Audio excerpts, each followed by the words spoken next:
आज की कहानी। कर्मों का खेल। बहेलिया ने तीर छोड़ा। वह लता बल्लरियों की बाधाओं को चीरता राजकुमार सुकर्णव के मस्तिष्क पर जा लगा। राजकुमार वही धराशायी हो गए। समस्त अंतापुर रो पड़ा अपने राजकुमार की याद में। ऐसा कोई प्रजाजन नहीं था जिसने सुकर्णव की अर्थी देख आंसू न बनाए हों। दाह संस्कार संपन्न हुआ।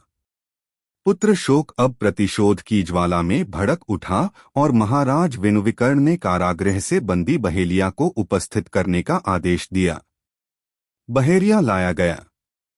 महाराज ने तड़पते हुए पूछा, दुष्ट बहेलिया, तूने राजकुमार का वध किया है, बोल तुझे मृत्युदंड क्यों न दिया जाए। बहेलिया ने एक बार सभा भवन में बैठे हर व्यक्ति पर दृष्टि दौड़ाई। फिर राजपुरोहित पर एक क्षण को उसकी दृष्टि ठहर गई। उसे कुछ याद आया। बहेलिये ने कहा, महाराज, मेरा इसमें क्या दोष। मृत्यु ने राजकुमार को मारने का निश्चय किया था, मुझे माध्यम बनाया, मेरी बुद्धि भ्रमित की और मैंने राजकुमार को कस्तूरी मृग समझकर तीर छोड़ दिया। जो दंड आप मुझे देना चाहते हैं वही मृत्यु को दें। चाहे तो राजपुरोहित से पूछ ले। यह भी तो कहते हैं कि विधाता ने जितनी आयु लिख दी उसे कोई घटा या बढ़ा नहीं सकता। घटनाएं तो मृत्यु के लिए मात्र माध्यम होती हैं। विकर्ण का क्रोध विस्मय में बदल गया। उन्होंने राजपुरोहित की ओर दृष्टि डाली तो लगा कि सचमुच वे भी बहेलिया का मूक समर्थन कर रहे हैं।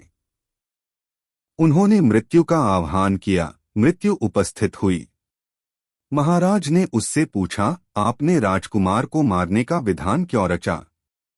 उनका काल आ गया था। मृत्यु बोली।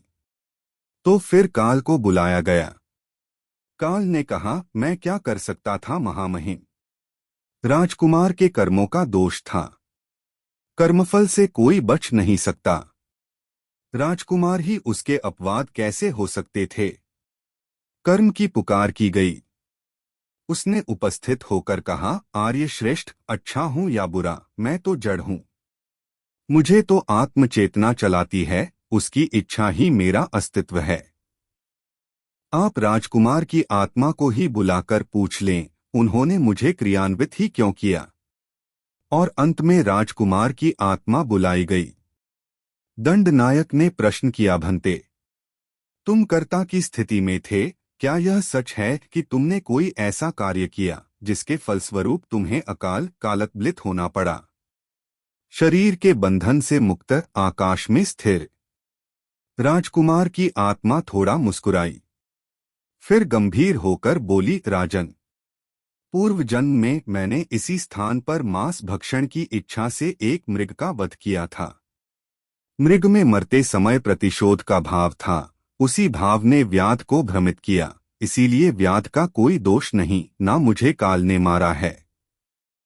मनुष्य के कर्म ही उसे मारते और जलाते हैं, इसीलिए तुम मेरी चिंता छोड़ो, कर्म की गति बड़ी गहन है। अपने कर्मों का हिसाब करो।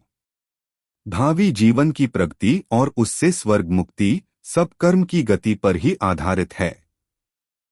सो तात, तुम भी अपने कर्म सुधारो।